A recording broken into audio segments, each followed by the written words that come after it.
Pemirsa, perseteruan Nikita Mirzani dengan mantan suaminya Antonio Dedola sepertinya belum berhenti dan masih berlangsung panas. Di tengah menjalani liburan di Jepang bersama kedua anak laki-lakinya yang masih kecil, Niki pun tak henti-hentinya membuat pernyataan yang menjadi perbincangan publik di media sosial. Perseteruan Niki dengan Antonio pun menyeret anak sulungnya Laura Mezzani Mawardina Seru yang akrab dipanggil Loli. Seperti diketahui, Loli yang sebelumnya mengganti nama dirinya dengan nama Antonio di akun Instagramnya. Sejak perseteruan ibundanya dengan Antonio membuncah, Loli terkesan berada di pihak Antonio.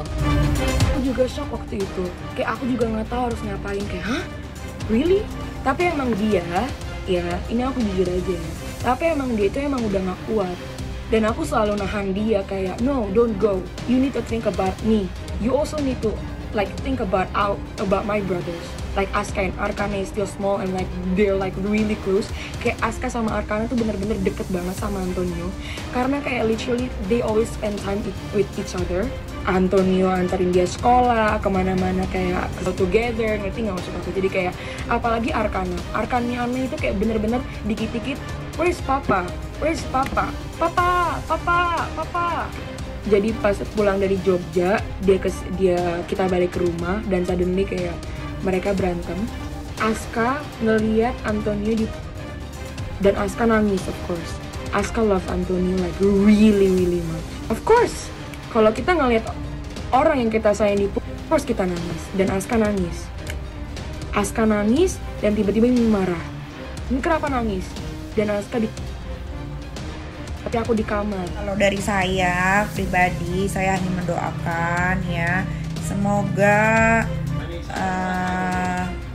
anak saya yang perempuan sekolahnya benar di sana, bisa menjadi anak yang sukses, itu bisa jadi anak yang membanggakan karena udah gonta-ganti sekolahan udah kebanyakan. Ini udah last chance-nya dia. Ini adalah terakhir. Ini adalah sekolah terakhir yang mudah-mudahan tidak ada masalah lagi ke depannya. Gak biayain lagi. Bagaimana saya tidak membiayakan? Memang sekolah di luar negeri kayak di Indonesia. Semua biayanya sudah dibayarkan sampai tahun depan. Biar bagaimanapun anak perempuan saya, siapa yang mojokin? Kalian tuh suka berasumsi, spekulasi sendiri. Ini kakak saya juga udah peringatin. Nikita tuh alpha female. Kamu tahu kan alpha female? Terlalu dominan, ya kan? Jadi saya tidak bisa dapat laki-laki yang di bawah saya. Sebetulnya Niki memang orang yang dia kalau udah sayang sama orang tuh ya udah begitu kan, memang ya udah bucin gitu. Ya saya juga nggak bisa berkomentar banyak ya tentang kebucinan Niki ya. Saya cuma berdoa satu hari kebucinan Niki ini abadi, gitu aja. Kalau nanti ketemu dengan pasangan yang baru, baik sesuai yang diharapkan, mudah-mudahan jodoh yang terbaik yang terakhir. Terbaru, Niki kembali membuat pernyataan yang menantang mantan suaminya dan netizen yang ingin mengadopsi Loli. Niki pun memberikan tanggapan pedas kepada Antonio Dedola serta Loli putrinya. Niki pun seolah membolehkan siapapun yang ingin mengadopsi putrinya itu, asalkan mampu membayar semua biaya pendidikan Loli selama kuliah di London, Inggris, yang biayanya mencapai hampir 500 juta untuk setengah semesternya. Kalau ada yang mau adopsi anak gue, adopsi aja kalau bisa bayar biaya sekolahnya. Loli itu per semester 498 juta. Kalau di pound, dan dia harus bayarnya pakai pound sterling karena Loli itu di UK.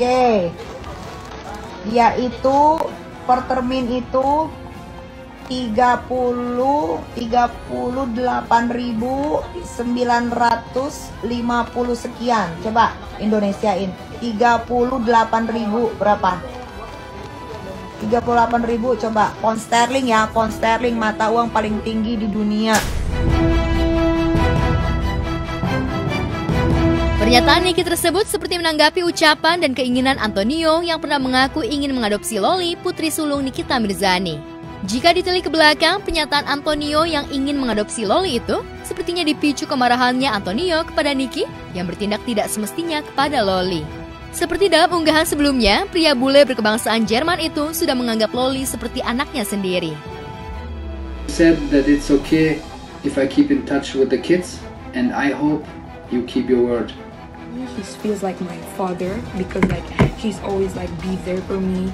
He always organize things for me, like even school. Dia anterin aku sekolah, dia bawa aku ke England. Pokoknya dia yang ngurusin semua hidup aku pas aku di sini dan di Indonesia juga, sama adik-adik aku juga. Kayak literally he's a really good father, and like I feel like I have a father right now, so like I'm really close to him. Dan aku sama mama aku tuh emang gak dekat karena emang kayak I don't even know. Hi guys. Okay, number 1, can I have a boyfriend? You have already. Okay, so yes, boleh. Home time. Home time 8 p.m. Why 8 p.m.? 8 p.m. It's so early, Papa. My rules. But how about if I watch a movie and then the movie is like the last time? Then you have to go earlier. Okay. Secrets or vapes? No cigarettes. You're not answering the questions. And no vapes. Okay. Piercing. Can I do piercing like here? Right here? Here is okay. Can I have a tattoo? Tattoo? Yeah. Maybe. Okay. Can I drink like alcohol? No. I mean like when I'm You already don't adult. drink. I cannot. Okay. Can I That means also no party. party like birthday party? Birthday party is okay. Like birthday party in the club? Yeah. Can I do a plastic surgery? What did you ask? Plastic surgery. Plastic surgery? Yeah. No. Why? Okay. Bilang di live Instagram dia adalah a good daddy. Satu kali pun di mata saya tidak pernah melihat Tony belajar dengan anak saya gitu loh. Tapi ya sudahlah, semua orang kan punya pembelaan masing-masing ya. Tony membela dirinya, kalau saya nggak perlu dibela diri saya. Kalau saya dari dulu saya mengucapkan apa yang saya tahu, apa yang saya lihat, apa yang saya dengar. Saya tidak pernah menyebar hoax. Seperti yang kalian saksikan, semua rumah tangga pasti ada masalah. Nggak mungkin dong rumah tangga tuh baik-baik aja, ya kan? Pasti kalian juga yang berumah tangga pasti ada sewot-sewotan, ada marah-marahan, ada diem-dieman. Begitupun sebaliknya saya, ya kan? Saya kan juga manusia biasa gitu. Tapi saya lebih suka memendam gitu loh. Kalau menerima atau tidak, ya nggak tahu ya. Namanya kan yang bisa memutarbalikkan hati itu kan Allah, ya kan. Mungkin dia sekarang lagi emosi, saya juga lagi emosi. Ya status gantung tidak gantung terserah saja. Kalau misalnya lagi deket sama saya karena dari awal-awal udah bilang, Nikita, saya nggak suka kalau dia membawa pasangannya, dianya sendiri belum ready, gitu.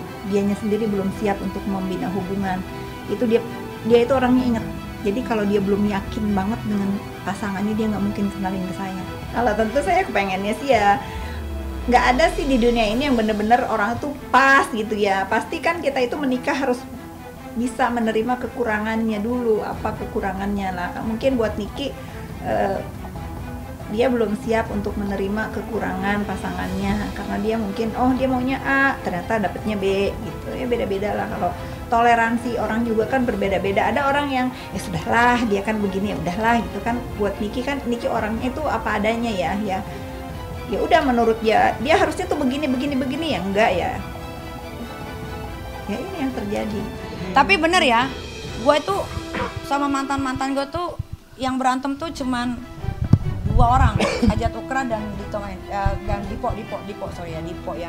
Kalau Kiki Dipoto mah sampah lah itulah ya. Sementara itu di unggahan video lainnya, Niki sepertinya tampak kesal dengan kelakuan putrinya yang menghabiskan uang tabungan yang dikirimnya hanya dalam sekejap. Mantan istri Sajat Ukra dan Dipo Latif itu memaparkan kalau uang jajan Loli belum 1 bulan sudah menghabiskan puluhan juta. Dari 50 juta uang yang dikirim Niki ke rekening Loli, hanya tersisa 4 juta saja.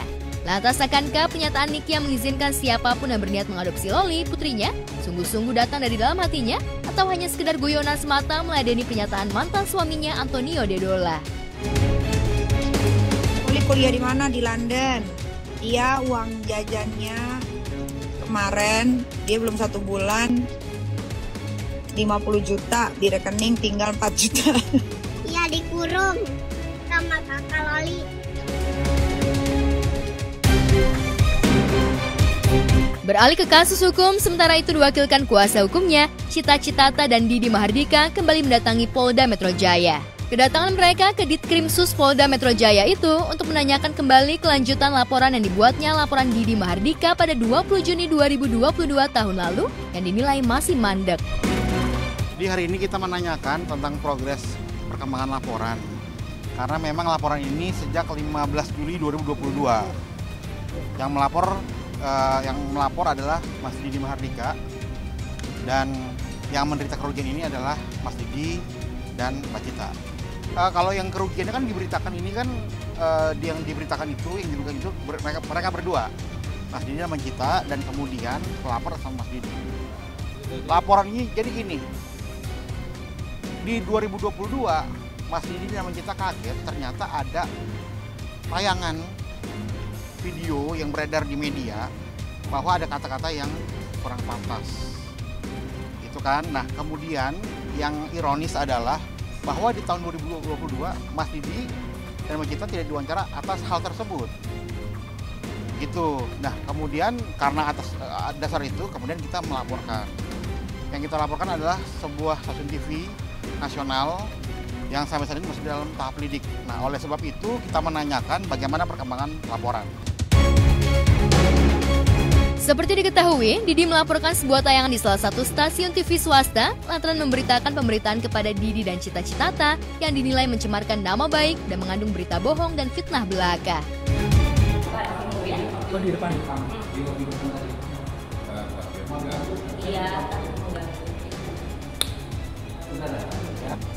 Mas Didi sehat, Mas. Mas Didi sehat, Mas. Undang-Undang ITE dan Undang-Undang Penyiaran. Pasal 32, 48, 35 dan 51 Undang-Undang ITE. Dan kemudian Undang-Undang Penyiaran pasal 36 dan 57. Persoalannya apa? Kontennya, Pak. Kontennya jadi ya kalau kita anggap ini berita bohong. Jadi seolah-olah Mas Didi dan Mbak Cita diwawancara, gimana tentang kedekatan dengan Mbak Cita, Mas Didi. Padahal tidak diwawancara, dan sebaliknya juga. Mbak Cita diwawancara, ditayangkan di sebuah pemberitaan itu bahwa kedekatan dengan Mas Didi. Padahal saat itu tidak diwawancara untuk kedua hal ini gitu loh. Itu yang menarik. Kehadiran beliau hari ini Bapak Mahardika mohon maaf juga dengan Ibu Cita Rahayu atau Ibu Cita Citata berkenan tidak bisa hadir sebab ada beberapa agenda politik yang harus dihadiri. Karena kebetulan beliau juga aktif di partai politik sebagai wasekjen di sana, sehingga harus menghadiri beberapa pertemuan-pertemuan penting begitu. Dan juru bicara keluarga, kami menyampaikan terima kasih untuk perhatian dia yang cukup luar biasa. Pak Mahardika Soekarno dan Ibu Cita Rahayu yang luar biasa. Ini kami harus mengapresiasi bahwa sampai hari ini media masih bekerja sama dengan baik, dan kami berharap pemberitaan-pemberitaannya juga bisa mengedukasi masyarakat dan bisa memberikan dampak-dampak positif untuk masyarakat begitu. Saat ini proses laporan Didi Mahardika di kepolisian masih dalam penyelidikan karena masih dipelajari dan mengumpulkan bukti-bukti tambahan lainnya lagi. Namun begitu, pihak Didi tidak menutup kemungkinan untuk membuka pintu damai. Untuk sementara ini biarkan kami fokus dulu terhadap laporan ini, proses hukum, karena memang sudah hampir ulang tahun nih, ya sudah hampir ulang tahun. Dari 15 Juli 2022, sekarang sudah bulan Mei. 2 bulan lagi sudah ulang tahun kita ini, begitu. Berarti